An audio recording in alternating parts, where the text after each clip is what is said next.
Alright guys, स्वागत है आपका इस वीडियो में। तो आज हम फिर से कंटिन्यू करने वाले हैं निंजा कामोई की वीडियोस को। तकरीबन मेरे ख्याल से बचे होंगे शायद 6 एपिसोड्स, है ना। 8th एपिसोड आज हम कवर करने वाले हैं और टोटल 13 एपिसोड्स है और ये सीरीज अब खत्म हो चुकी है। अब आप बोलोगे यार इतना लेट ला रहा है यार, हमने तो पहले से देख ली वीडियो, ये वो फला ठिकाना।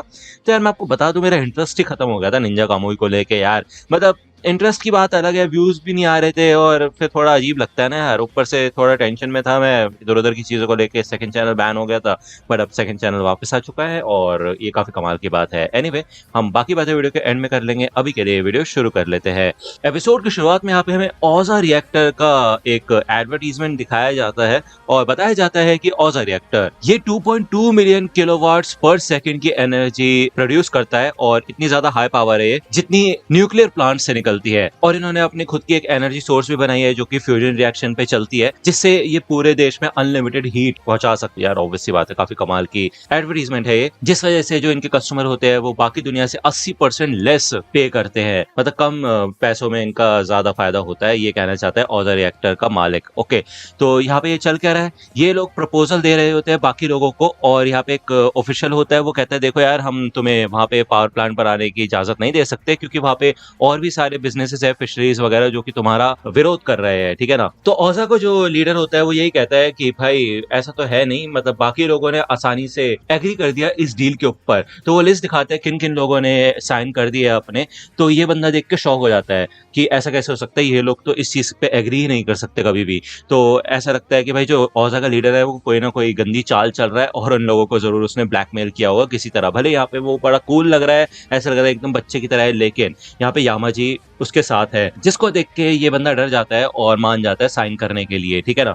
एमा हमें यहाँ पे यही बताती है कि ओजा की जो फोर्सेस है उसको यामाजी अपने प्लान के हिसाब से इस्तेमाल करता है। इनका जो मेन प्लान है वो है पूरी दुनिया के एनर्जी इंफ्रास्ट्रक्चर पे कब्जा करना और अंदर ही अंदर से हर कंट्री को कंट्रोल करना। जब मैं उनके ऑर्गेनाइजेशन में शामिल हुई थी तभी मुझे समझ आ गया था कि ऑर्गेनाइजेशन ओजा का पपेट है और कुछ नहीं। यामाजी और बाकी सब अब निंजा के तौर तरीकों को बिल्कुल भी रिस्पेक्ट नहीं करते और उनको कोई फर्क नहीं पड़ता इन सबसे। उस समय मैं इनको इसलिए ऑब्जर्व कर रही थी जैसे कि एंड में चल के मैं तुम्हारी मदद कर सकूं। दूसरी ओर इधर हमें माइक और उसके साथ में जो बंदा था ना, यार इसका नाम मैं भूल गया, इनका सीन दिखाया जाता है। ये एक घर के अंदर आके छुप के बैठे होते हैं। अब आपको याद होगा इनके पीछे भाई वो ओजा के बंदे पड़ चुके थे, है कि नहीं, क्योंकि ये हैक करने की कोशिश कर रहे थे।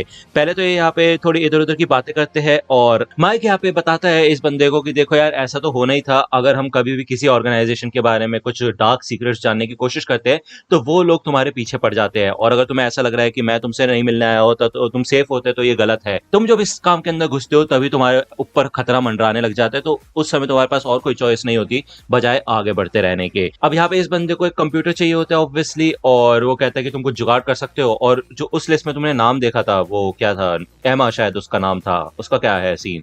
दूसरी ओर हमें यहाँ पे ओजा सिटी का सीन दिखाया जाता है और यहाँ पे वही ट्रक आ जाता है जिसमें एमा और हिगान होते हैं, ठीक है। एमा यहाँ पे कुछ कोडिंग करके एक शॉकवेव निकालती है जिससे कि यहाँ का पूरा पावर आउट हो जाता है। ये लोग यहाँ पे सिक्योरिटी तोड़ ताड़ के अंदर घुस जाते हैं। भले यहाँ पे गार्ड्स कहते हैं कि ड्रोन्स को जल्दी से बुलाओ, लेकिन भाई पूरा सिस्टम डाउन होता है जिस वजह से ड्रोन तो घंटा कुछ नहीं फाड़ पाते। अब ये लोग जब ओजा सिटी के अंदर घुस गए तो इनका जो मेन प्लान होता है वो होता है इस पावर प्लांट के अंदर जाना, जहाँ पे ये एनर्जी सोर्स को ढूंढ सकते हैं और हिगान के गुसोखू गेयर को चार्ज कर सकते हैं। वहां पे कुछ पोर्टेबल एनर्जी टैंक्स होंगे जो कि ये लोग ले सकते हैं, ठीक है। भले हिगान पूछता है कि यामाजी कहाँ पे है इस वक्त, तो एमा यही कहती है कि अपने प्लान को अंजाम दे रहा होगा वो। ओके, ये लोग यही डिसाइड करते हैं कि इस पावर प्लांट में इनॉग्रेशन होने वाला है और वहां पे जरूर कुछ लोग मौजूद होंगे जिस वजह से उनके थ्रू ये लोग यामाजी की लोकेशन निकाल सकते हैं। ओके, एमा बताती है कि जितना तुम कम हिचकिचाओगे, जितना तुम अपने गुस्से को कंट्रोल करके रखोगे और अपने दिमाग को शांत रखोगे, उतना ही तुम आसानी से अपने गुस्सों को गियर का इस्तेमाल कर सकते हो, ठीक है। तो अपने गुस्से को कंट्रोल करना सीखो। ओके, तो हिगान कहता है कि मेरा गुस्सा ऐसा नहीं है जिसको मैं आसानी से कंट्रोल कर सकता हूँ। ये लोग एक रेगिस्तान टाइप में आके रुकते हैं और भाई यार ये वाला जो घटिया सा डायलॉग है ना जो उसकी बीवी ने बोला था, हिगान की बीवी ने, आग जैसे ठंडे रहना और बर्फ जैसे गर्म। तो यार देखो, कुछ लोग कह रहे थे भाई तू क्या बोल रहा है, भाई ऐसा थोड़ा ना होता है, आग कहाँ से ठंडी होती है और बर्फ कहाँ से गर्म होती है, ये वो।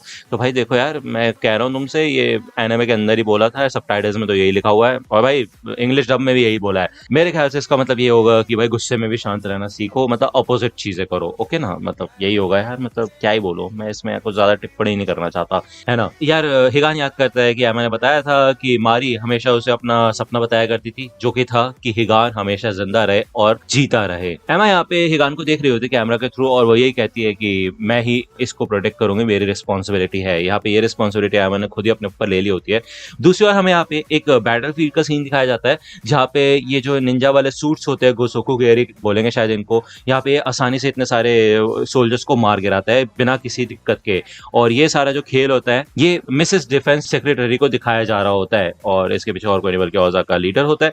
वो बताता है कि अभी के एनर्जी के सिस्टम के हिसाब से ये सिर्फ 5 मिनट तक ही काम कर सकते हैं, लेकिन अगर ये अपने फुल पोटेंशियल पे आ जाएंगे तो तुम देख ही सकते हो कि ये कितना नुकसान पहुंचा सकते हैं। ओके, दूसरा ये वाला बंदा भी होता है और ये टॉप 5 में से होता है मेरे ख्याल से, ठीक है। इनका टेस्ट वगैरह चल रहा होता है और टेस्ट इनका काम कर जाता है। ओके, एमा यहाँ पे अंदर आ चुकी होती है और पोर्टेबल एनर्जी टैंक को ढूंढने के लिए आगे बढ़ती है, तभी लेकिन ये वाला बंदा, जो मेरे को इसका नाम नहीं पता यार, ये वाला रोबोट अंदर आ जाता है, जिसके पास कुछ सेंटीपीड जैसे होलोग्राम टाइप होते हैं, और रोबोट्स कह लो या क्या कहो इनको, जिसके बाद ये एमा के ऊपर अटैक करने की कोशिश करते हैं। तो बीच में हिगान अपने गोसोको गियर के अंदर आ जाता है इधर, और ये एक वॉरियर टाइप होता है, जिसको देख के ये बंदा काफी एक्साइटेड हो जाता है।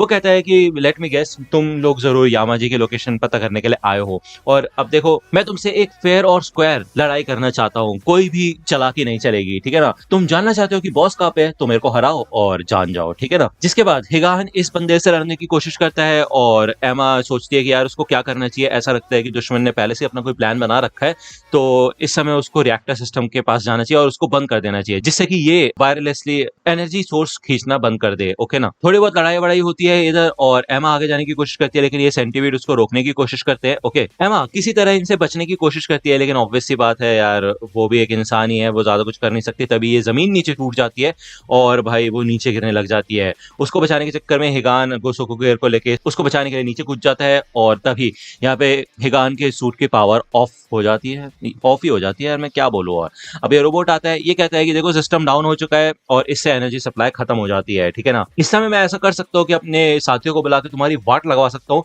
लेकिन नहीं, मैंने कहा था कि हम फेयर और स्क्वायर गेम करेंगे और बिल्कुल भी चालाकी नहीं चलेगी। तो ठीक है, फिर अगली बार मिलेंगे और एक असली वॉरियर से ऐसा ही लड़ा जाता है, ठीक है ना। जिसके बाद ये आसानी से यहाँ से बच के बाहर निकल पाते हैं। तो हिगान यहाँ पे एमा की पट्टी वगैरह करता है और वो पूछता है एमा से कि मैं तुमसे एक बात पूछूं कि तुम मुझे बचाने के लिए इतना खतरा क्यों मोड़ ले रही हो। हाँ, मैं जानता हूँ कि तुम मारी के विश को पूरा करने की कोशिश कर रही हो, लेकिन ऐसा तो नहीं है ना कि मारी ने तुमसे ऐसा करने के लिए कहा हो। तो एमा कहती है हाँ तुम सही कह रहे हो, बस मैं अपने बारे में सोच रही हूँ, तुम नहीं समझ पाओगे, कोई बात नहीं। तभी यहाँ पे एमा को नोटिफिकेशन आता है कि जो उसका कंप्यूटर है वो एकदम से बूट ऑन हो गया है और किसी ने स्टार्ट किया है उसको। तो हिगान कहता है क्या ऑर्गेनाइजेशन ने ऐसा किया होगा। तो एमा कहती है हाँ ये तो हो ही सकता है, लेकिन इसके अलावा भी एक चीज हो सकती है, ठीक है। हमें दिखाया जाता है कि वो जो कार वाला जो कंप्यूटर होता है उसमें माइक और उसका जो ये बंदा, ये क्या है, ये क्या नाम है इसका मेरे को नहीं पता, ठीक है। ये लोग इस गाड़ी को लेके जा रहे होते हैं और माइक ने अपने एफबीआई के बैच का इस्तेमाल करके इस गाड़ी को आसानी से निकाल लिया, ठीक है। ये बंदा यहाँ पे इस सिस्टम को हैक करने की कोशिश कर रहा होता है, लेकिन ये इससे हो नहीं पाता। ये कहता है कि भाई ये बहुत मुश्किल है, तुम मान जाओ, ये एमा नाम की बंदी ना कोई बड़ी खिलाड़ी लग रही है मेरे को, ठीक है ना। तो माइक कहता है हाँ मुझे भी लगता है। तभी यहाँ पे एक गाना बजने लग जाता है। ये गाना माइक को याद आता है जब पहली बार वो एमा से मिला था, जब उसका पहला डे था, तो उसने उसको अपने साथ एक क्लब में बुलाया था और वहां पे जाके वो उसको एक लेसन देना चाहता था। वो बताता है उसको कि देखो यार, तुम यहाँ पे एफबीआई में जब आई हो तो तुम्हें टीममेट्स के ऊपर भरोसा करना आना चाहिए, तुम अकेले ही किसी मैदान में नहीं कूद सकती, ठीक है ना, अपनी जान पे खतरा नहीं लेके आ सकती तुम। तो एमा कहती है देखो मैं एक प्रोफेशनल हूँ और मुझे पता है कि कभी कभी देरी करने से किसी की जान भी खतरे में जा सकती है, ठीक है ना। माइक कहता है कि हम बिजनेस पार्टनर है, तो हम बिल्कुल एक फैमिली की तरह है। तो एमा कहती है तुम मेरी फैमिली वगैरह नहीं हो, ठीक है ना। भाई यहाँ पे तो माइक ने चढ़ा रखी होती है। वो कहता है यार तुम मेरा मूड क्यों खराब कर रही हो। तो भाई वो तो यहाँ पे आके गाना वाना गाने लग जाता है पागलों की तरह, जिसके बाद लोग भी बड़ा एक्साइटेड हो जाते हैं और ये वही गाना होता है जो कि अभी उसके गाड़ी में बज रहा होता है।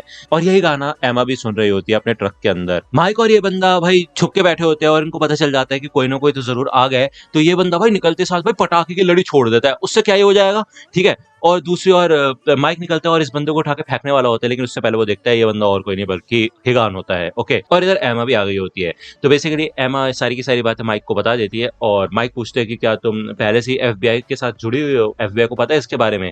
तो एमा कहती है नहीं, किसी को नहीं पता कि मैं निंजा थी, मैं तो बस ऑर्डर्स को फॉलो कर रही थी, मुझे पता है कि माफी मांगने से कोई फायदा नहीं होगा, तो इसलिए मैं माफी नहीं मांगना चाहती। तो माइक कहता है अच्छा मतलब तुम माफी भी नहीं मांगना चाहती इस चीज के लिए। तो भाई ऑब्वियस सी बात है यार, एक तो झूठ वाला ऊपर से माफी नहीं मांग रही, पहली पहली बार मेरे को माइक के लिए बुरा लग रहा है। वो कहता है इसका मतलब यही कि तुम एक स्पाई हो और साथ के साथ निंजा भी। हाँ, इससे बुरा तो कुछ हो ही नहीं सकता है। उसको बहुत गुस्सा आता है और वो यहाँ से बाहर चला जाता है।